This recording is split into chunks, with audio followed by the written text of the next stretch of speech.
أعوذ بالله السميع العليم من الشيطان الرجيم. بسم الله الرحمن الرحيم. الحمد لله رب العالمين والصلاة والسلام على أشرف الأنبياء والمرسلين خاتم النبيين شفيع ذنوبنا ونبي نفوسنا مولانا أبي القاسم محمد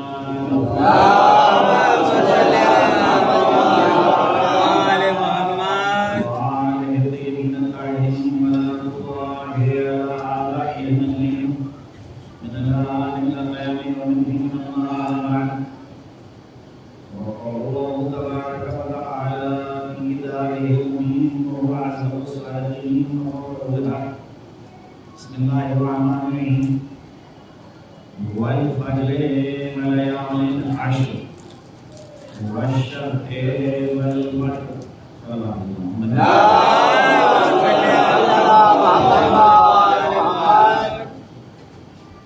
قرآن کریم کا ایک مختصر سورہ سورہ فجر.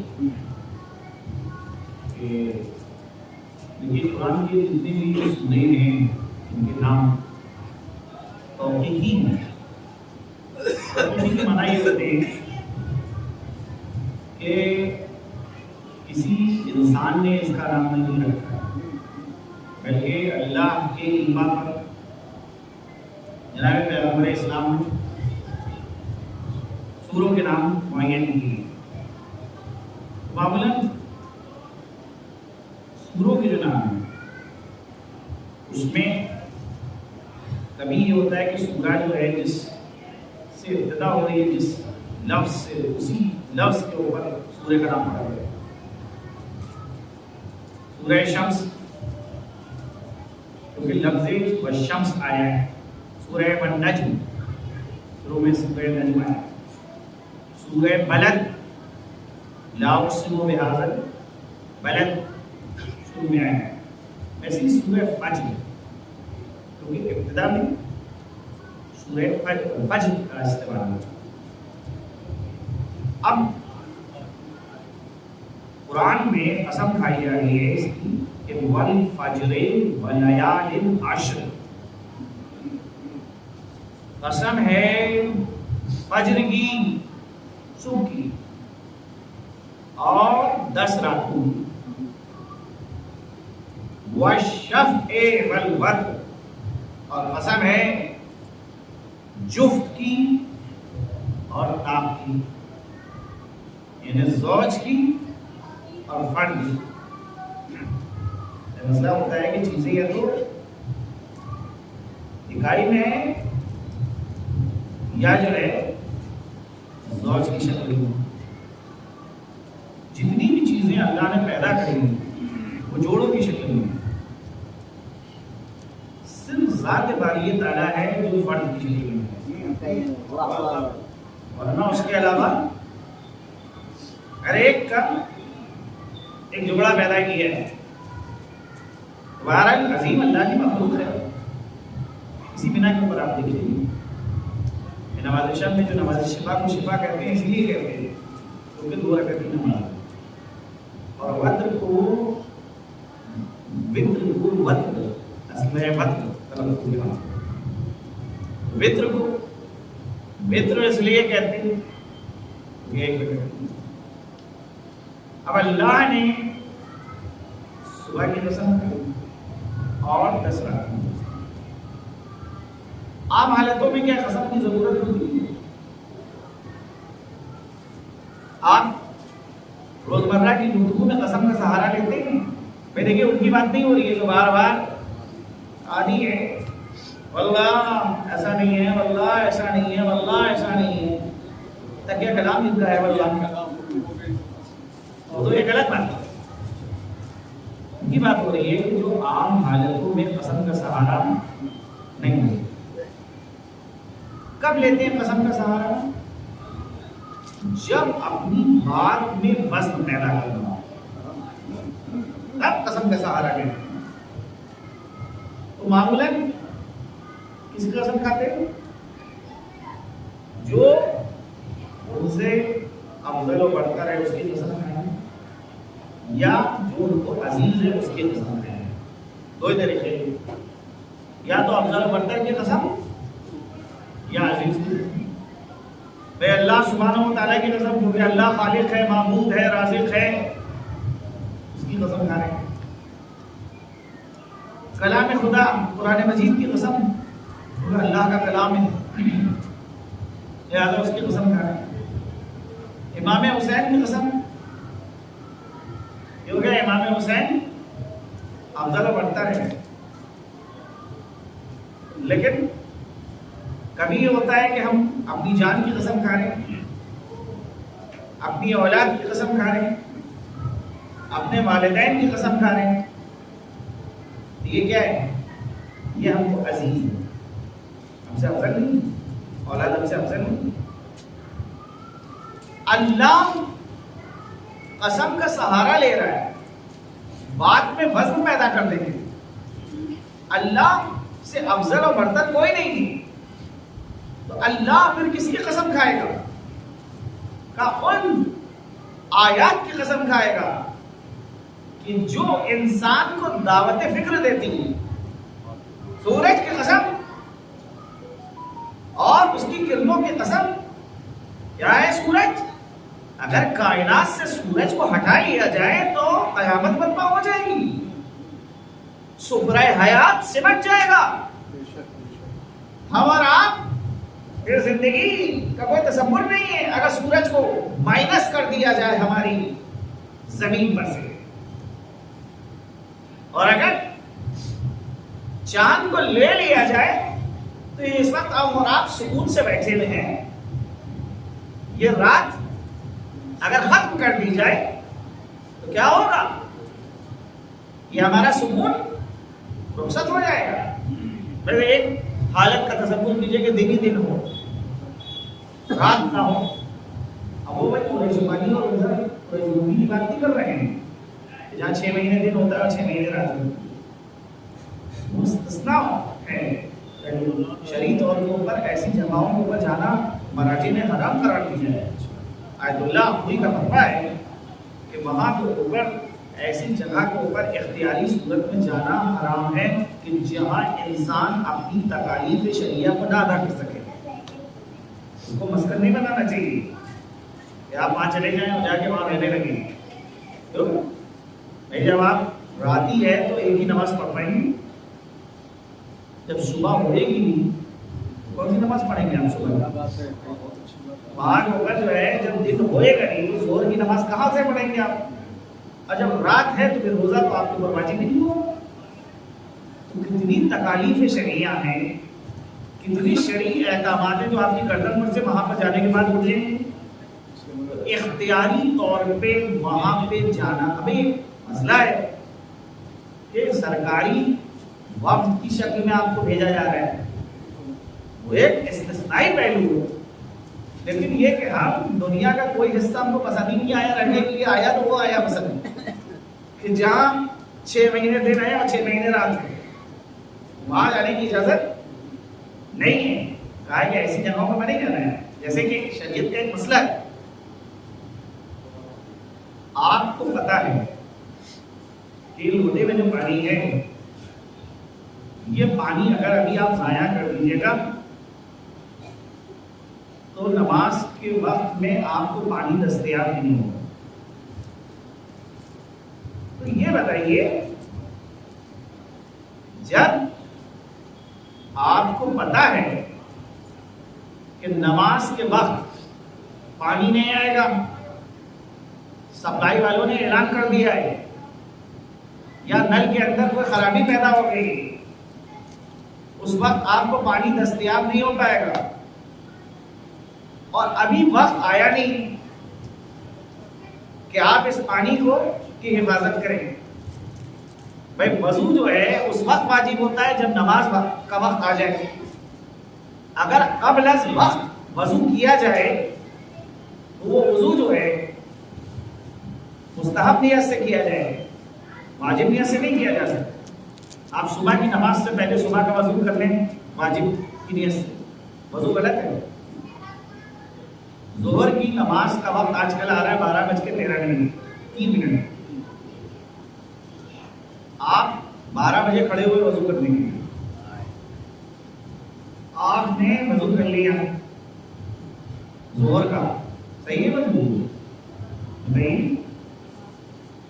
اگر آپ نے کہا کہ میں نماز ظہر کے آپ وضو کرتا ہوں واجب کو پتہ نہیں ہوگا، وقت سے پہلے وضو کیا ہے، وضو صحیح نہیں. وقت جب آ جائے گا تب وضو صحیح ہوگا. ارے وہی چیز. اب فرض کیجئے کہ ایک ظرف میں پانی ہے، ایک لوٹے میں پانی ہے، اور یہ لوٹے میں جو پانی ہے اس کو اگر آپ ابھی خرچ کر دیں گے تو نماز کے وقت پانی فراہم نہیں ہوگا. کیا کیا جائے؟ شریعت یہ کہتی ہے کہ شرعاً تو کوئی دلیل نہیں ہے کہ آپ اس پانی کو خرچ نہ کیجیے.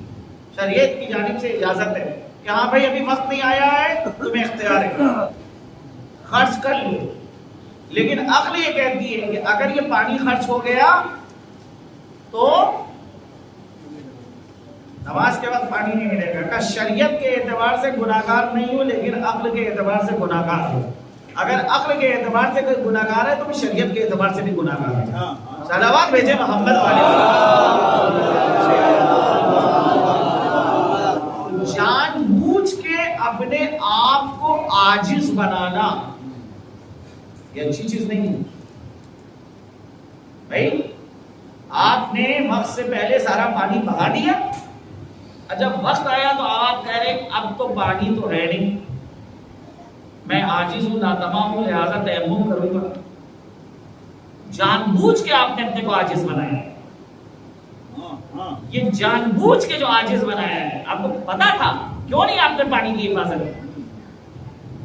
اسی طرح سے کیونکہ بات درمیان میں آ رہی ہے، اس لحاظہ یہ مسئلہ شرعی جو ہے وہ واضح ہو رہا ہے کرنا چاہ رہا ہے کہ کرۂ شمالی یا کرۂ جنوبی کی جانب ہم جائیں جہاں 6 مہینے دن رہتا ہے اور 6 مہینے رات رہتی ہے. تو بھیا 6 مہینے جہاں دن ہے اور 6 مہینے جہاں رات ہے، اور نماز روزے کا مسئلہ کیسے حل ہوگا؟ اگر دن ہی دن ہے تو دن میں تو 2 نمازیں ہوگی کہ جب صبح ہوگی تب تو صبح کی نماز ہو سکتی ہے، لیکن جب صبح ہی نہیں ہو رہی ہے، سورج طلوع ہو رہا ہے، تو بس ظہر کی نماز اور عصر کی نماز آپ پڑھ سکتے ہیں، نہ مغرب واجب ہے نہ عشاء واجب ہے۔ جب وقت نہیں آیا تو نماز کہاں سے آئے گی واجب؟ آپ یہ تو نہیں کریں گے کہ آپ وہاں سے ہندوستان فون کریں کہ یہ بتاؤ مغرب کا وقت آیا کہ نہیں آیا، ہم نماز مغرب تمہارے وقت کے مطابق پڑھ رہے ہیں۔ نہیں، جہاں پر آپ تھے وہاں کے مطابق وقت جب آئے گا تب آپ کو نماز پڑھنا ہے، جب وقت ہی نہیں آیا ہے تو آپ کہاں سے نماز پڑھیں گے؟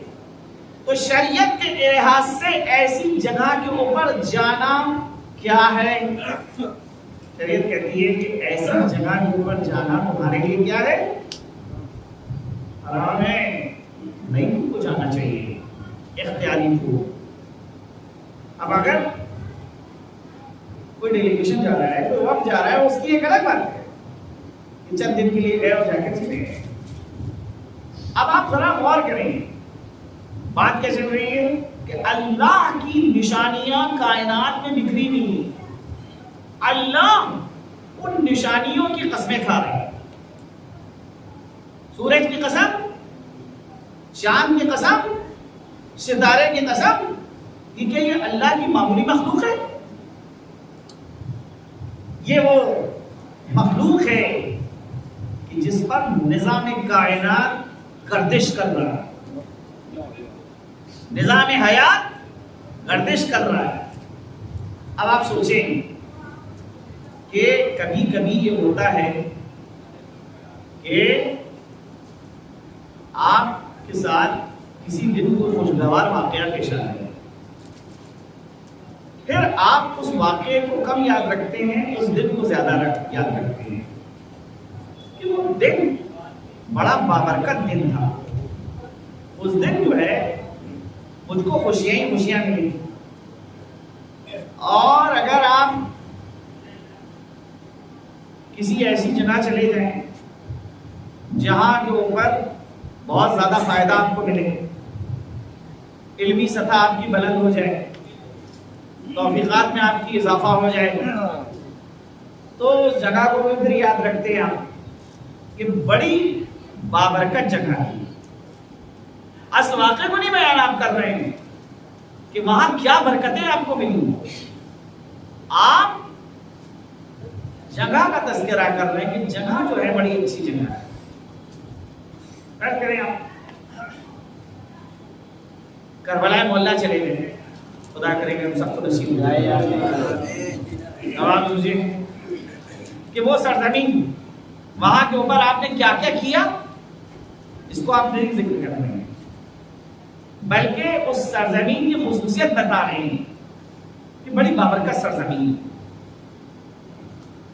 وقت پتہ ہی نہیں چلتا، عبادت کے اندر ایک عجیب قسم کا ذوق محسوس ہوتا تھا، نماز پڑھنے کے لیے کھڑے ہوتے تھے تو اس میں ایسے ویسے خیالات نہیں آتے تھے جیسے ہندوستان میں آتے تھے، روضہ سید الشہداء کے سامنے کھڑے ہو کے نماز پڑھتے تھے تو عجیب دل کی کیفیت ہوتی تھی، جیسے لگتا تھا دل کھینچا جا رہا ہے۔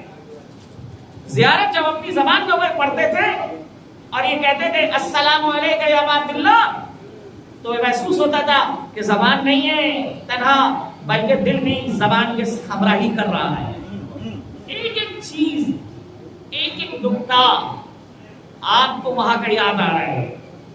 کیا ہوا؟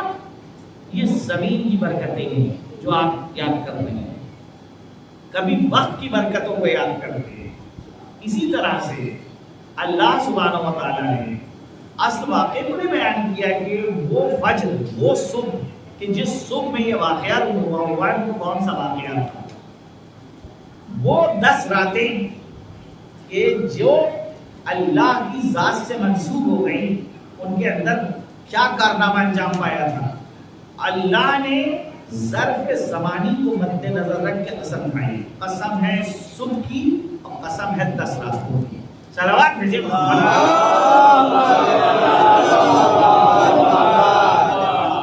قرآن نے تو نہیں بتایا کہ یہاں پہ صبح سے مراد کون سی صبح ہے،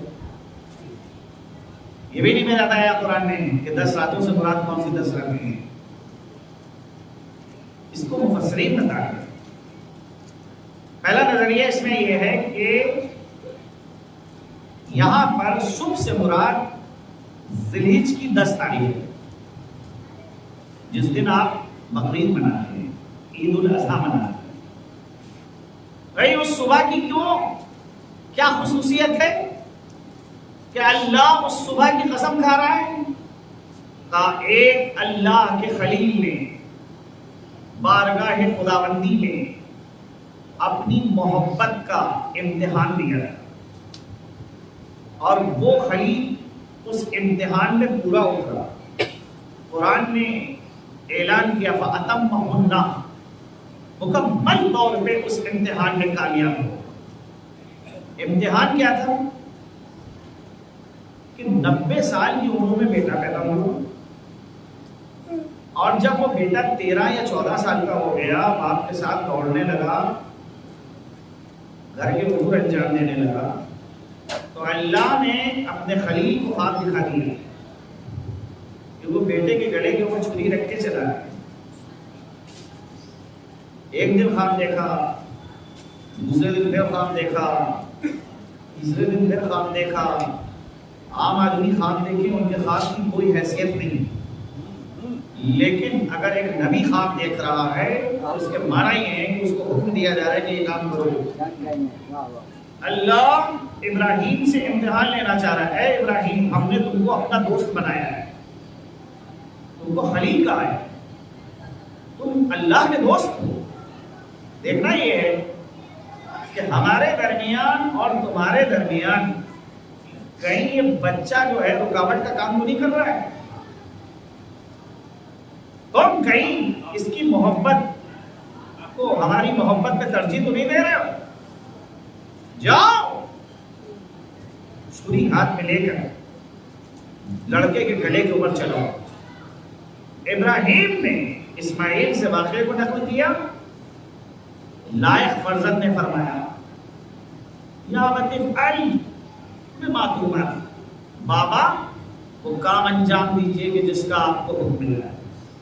چنانچہ میدان مینا میں آئے، آگے لڑکے کو لٹالا، گلے کے اوپر چھری رکھی، چاہتے ہیں کہ چلائیں کہ ندائے ہاتف غیبی آتی ہے، قد صدقت الرؤیا، تم نے اپنے خواب کو سچ کر دکھایا۔ ہم نے نسل اسماعیل سے ایک بڑی قربانی ہم کو درکار، لہذا اس وقت یہ قربانی روکی جا رہی ہے، کیونکہ اگر اسماعیل ذبح ہو جائیں گے تو عاشور کے دن پھر حسین کربلا میں نہیں ہوں گے۔ حسین ابراہیم اسماعیل کی نسل سے ہیں، لہذا وہ قربانی جو 10 ذی-الحجہ کو جس کو ذبح عظیم قرار دیا گیا تھا، اس ذبح عظیم کی تفسیر سن 61 ہجری میں حسین نے پیش کر دی۔ بقول اقبال کے اللہ اللہ بائے بسم اللہ قدر، معنی ذبح عظیم آمد پسند۔ باپ جو ہے وہ بائے بسم اللہ قرار پا رہا ہے، بیٹا جو ہے ذبح عظیم کی تفسیر قرار پا رہا ہے۔ عزیزوں، ایک نظریہ یہ کہ فجر سے مراد 10 تاریخ ہے ذی-الحجہ، اور لیالی عشر سے مراد یہی ذی-الحجہ کا پہلا عشر مراد۔ دوسرا نظریہ یہ کہ فجر سے مراد 21 رمضان کی صورت، اور لیالی عشر سے مراد رمضان کا وہ جو دوسرا عشرے کی راتیں ہیں وہ کہ جس میں شب قدر واقع ہے۔ کیوں 21 رمضان کو کیا خصوصیت ہے؟ کہا سید الموحدین، سید الاوصیاء اس دنیا سے رخصت ہوئے، سر پہ جب ضربت پڑی تو فرمایا تھا فزت برب الکعبہ۔ 21 رمضان کی صبح کوئی معمولی صبح نہیں ہے کہ جب ایک مجاہد نے جام شہادت نوش کیا ہے، لہذا اس صبح کو اس لائق قرار دیا جا رہا ہے کہ اللہ اس صبح کی قسم کھا رہا ہے۔ لہذا ایک نظریہ یہ ہے کہ 21 رمضان کی صبح. اب تیسرا نظریہ یہ ہے، اور بھی نظریے ہیں، فی الحال تیسرا نظریہ آپ کے سامنے نظر کہ فجر سے مراد صبح عاشور اور لیالی العشر سے مراد محرم کی 10 رات. ایک سوال میں آپ کے سامنے اٹھا رہا ہوں، بتائیے اللہ سبحانہ و تعالی نے کیوں ظاہر نہیں کر دیا، کیوں واضح نہیں کر دیا کہ فجر سے کون سی فجر مراد ہے؟ 10 راتوں سے کون سی 10 راتیں مراد ہیں؟ متعدد احتمالات آپ کے سامنے میں نے پیش کیے. ذیلحج کی 10 راتیں مراد ہیں، ذیلحج کی 10ویں تاریخ مراد ہے. رمضان کی 10 راتیں مراد ہیں، رمضان کی 21ویں تاریخ مراد ہے. محرم کی 10 راتیں مراد ہیں اور عاشور کی صبح مراد ہے. جیسے قرآن کے اندر، قرآن میں اللہ نے کہا ہے حافظوا صلاۃ الوسطیٰ، بیچ والی نماز کی پابندی کرو. مفسرین میں اختلاف کہ بیچ والی نماز سے کون سی نماز مراد ہے. بعض کہتے ہیں کہ بیچ والی نماز سے مراد نماز عصر ہے، بعض کہتے ہیں کہ بیچ والی نماز سے مراد نماز ظہر ہے، بعض کہتے ہیں کہ بیچ والی نماز سے مراد نماز صبح ہے. اللہ نے اس کو پوشیدہ رکھا. کیوں پوشیدہ رکھا؟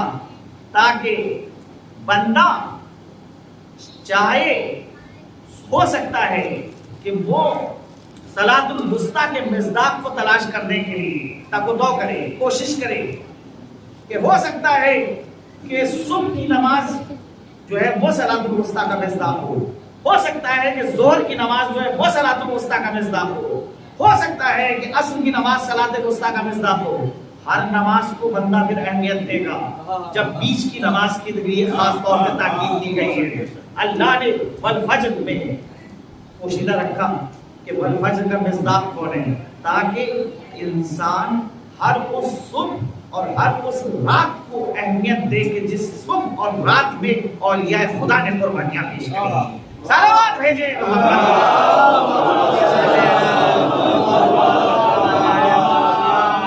ایک بار سے بہتر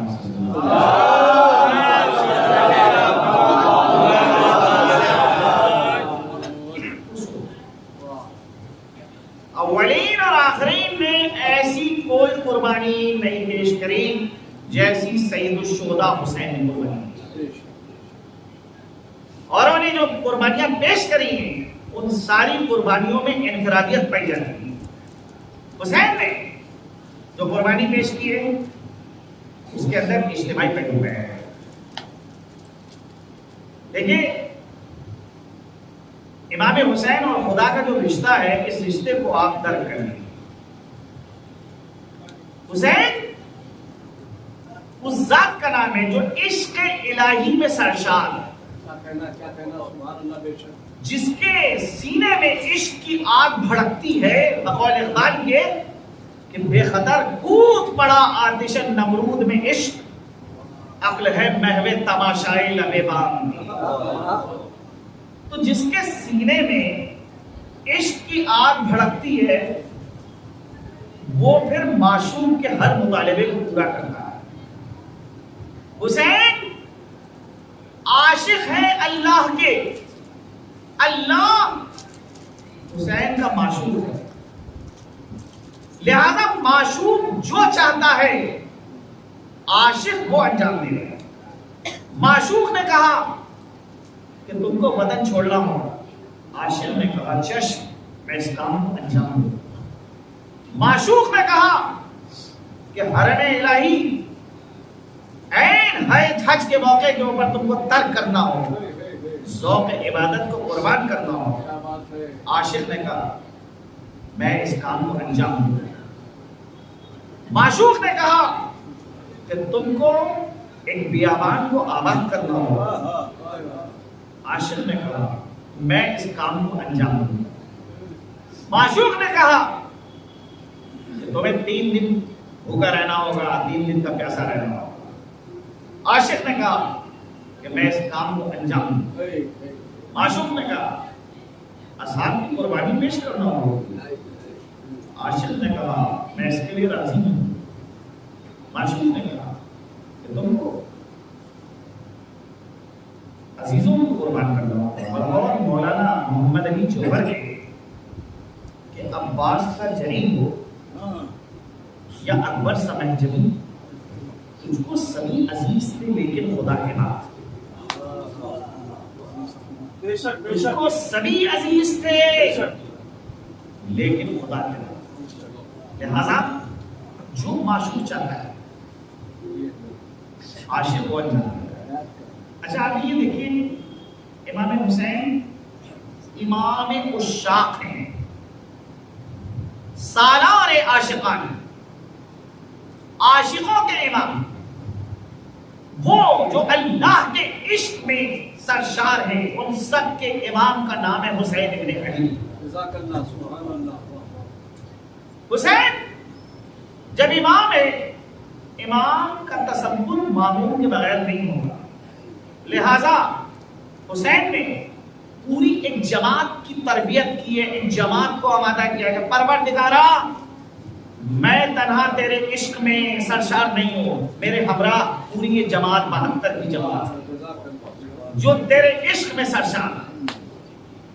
61 ہجری عصر عاشور تک اللہ کا عاشق ہے حسین, لیکن 61 ہجری کے بعد نسبت تبدیل ہو جاتی ہے. اب اللہ عاشق ہے, حسین معشوق. جزاک اللہ, سبحان اللہ. قرآن کہہ رہا ہے کہ کوئی خطابتی جملہ نہیں ہے کہ وہ جناب جو ہے عصر عاشور تک حسین عاشق تھے. بھئی عصر عاشور کے بعد یہ عاشق نے اپنے کو قربان کر دی. رگو تن میں جدائی ہو گئی, سر و تن میں جدائی ہو گئی, نیزے کے اوپر سر جو ہے بلند کر دیا ہے. عاشق نے اپنے عشق کو ثابت کر دیا. اب معشوق کا کیا فریضہ ہے؟ نسبت تبدیل ہوئی جا رہی. اب معشوق حسین بن گئے, عاشق خدا بن گئے. اب حسین جو چاہیں گے اللہ وہ انجام. کیوں؟ کیونکہ عاشق نے اپنے کو فنا کر دیا ہے. فَاذْكُرُونِي أَذْكُرُكُمْ, تم مجھے یاد کرو میں تمہیں یاد کروں گا. تم میرے ذاکر بنو میں تمہارا ذاکر بنوں گا. تم میرے عشق میں گرفتار ہو میں تمہارے عشق میں گرفتار ہوں. صلوات بھیجیں.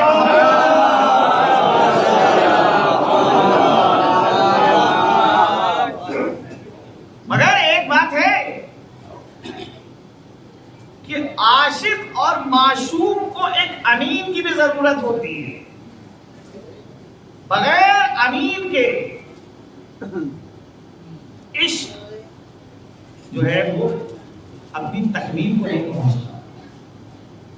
عاشق اپنے راز کو اس امین کی جانب منتقل کرے گا, معشوق اپنے رازوں کو اس امین کی جانب منتقل کرے گا. حسین عاشق, اللہ معشوق. ان دونوں کا امین کون ہے؟ حسین کی بہن زینب جو امانت داری کا ثبوت دے رہی ہے. جو راز حسین نے زینب کی جانب منتقل کیے, کچھ راز خدا نے زینب کی جانب منتقل کیے. عاشق نے اپنے آپ کو تو روز عاشور قربان کر دیا. شام غریبہ کی تاریخی میں اب زینب نکل کے آتی ہیں. جب بچے تھک کے سو گئے جلی ہوئی انات کے اندر, زینب نے اپنے سارے فریضوں کو ادا کر دیا. اب مسئلہ ہے کہ وہ امین نام کہ جو عاشق اور معشوق کی امین ہے وہ بارگاہ خداوندی میں حسین کے جسم کو پیش کرے گی. چنانچہ ایک نشیب کے نزدیک آتی ہیں.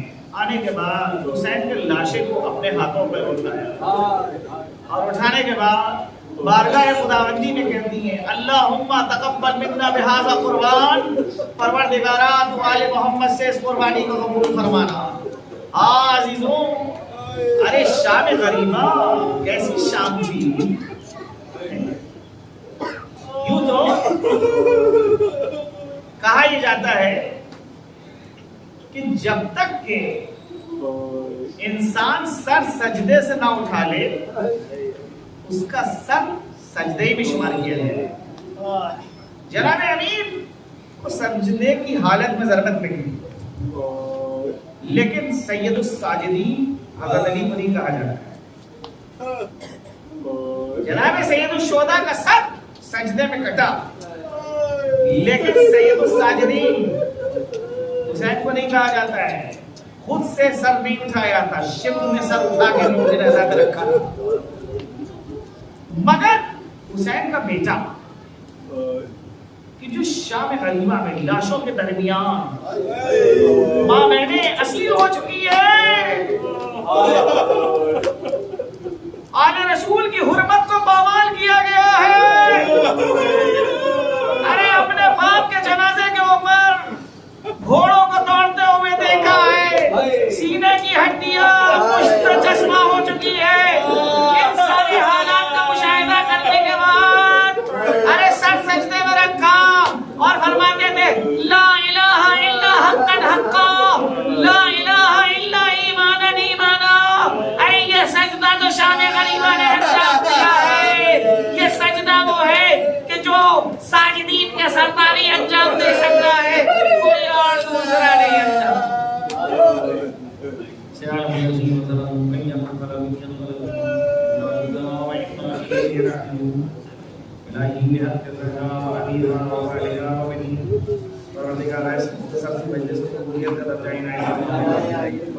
ہمارے اس زمانے کے تینوں سے جہاں جہاں مبین آباد سب جہاں ہمارے عزت اور بچے میں اسلام کو سب بلند فرما، بچے میں حکم میں پاک ضرور فرما، امام کی ضرور میں تعظیم فرما.